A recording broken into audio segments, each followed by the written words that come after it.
Lifeforce was one of the most ambitious projects of the Canon Film Company. With a budget of 25 million, they hired the legendary horror director Tobe Hooper, fresh out of Poltergeist, and they give him creative freedom. A script written by Dan O'Bannon based on the novel Space Vampires. Henry Mancini made the score, and John Dykstra was responsible for the special effects. Despite the talent behind the project, the movie didn't perform well at the box office. Lifeforce was released on 21 June 1985 to poor box office returns, making only 11 million. The film opened in 4th place, losing a head-to-head battle against Ron Howard's science fiction film Cocoon. The critics didn't like the film. Janet Maslin of the New York Times wrote, "Its style is shrill and fragmented enough to turn Lifeforce into hysterical vampire porn." Lifeforce has a B-movie low production type of vibe, especially due to the script written by Dan O'Bannon, the man behind the script of Alien, directed by Ridley Scott in 1979. The audience were not ready for the apocalyptic horror blended with sci-fi spectacle and one of the most infamous nudity displays of all time. In fact, there is a production quirk that makes this film famous, a behind-the-scenes story that since overshadowed the film itself, a director obsession with pubic hair.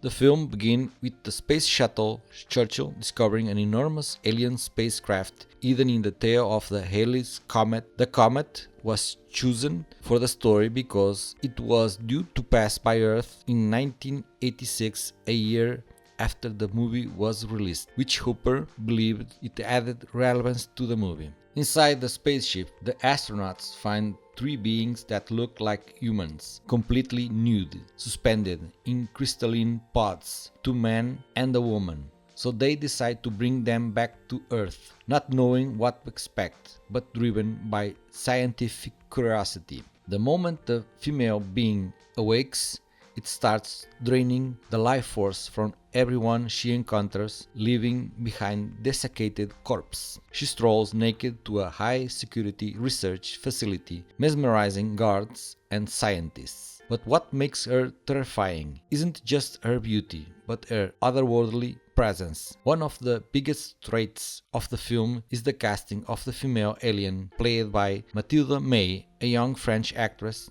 that didn't speak any English at the time. She had to learn it phonetically. She delivers a performance that is unsettling and unforgivable. The aliens are members of an ancient race that has been visiting Earth for centuries and inspiring myths of vampires across the globe. Victims didn't just die, they resurrect as vampires, ready to drain the life force of anyone they encounter, transforming London in an apocalyptic city, leading to some of the film's most nightmarish scenes. Chaos is installed, with bodies piling up, martial law is declared, and the army is running the streets trying to contain the outbreak while survivors try to find a safe place. Meanwhile, the Colonel Tom Carson, the lone survivor of the spaceship Churchill, shares a strange psychic link with a female vampire. He has visions that guide him towards the alien, and they finally meet in the final climax of the movie. I especially like the cosmic horror aspect, despite some bizarre choices of the director.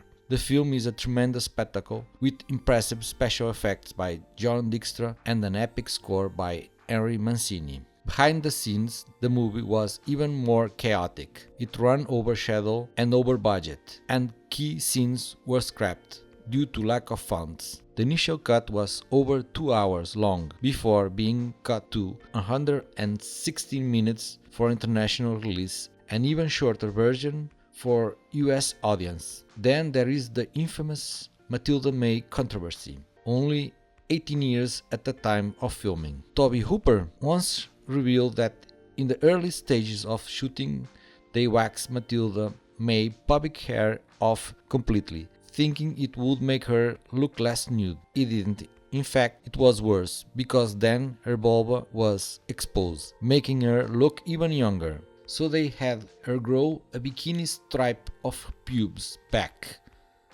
Mathilda May was one of the few actresses willing to spend most of her screen time completely nude. Despite all the controversies behind the film, the artists that make it dare to push boundaries of the sci-fi horror genre with risky decisions. It didn't pay off at the time, but since then the film gained a cult classic status. Now it's time to hear your opinion. What do you think about this film? Do you like it? Thank you for watching and please subscribe and like this video. Thank you.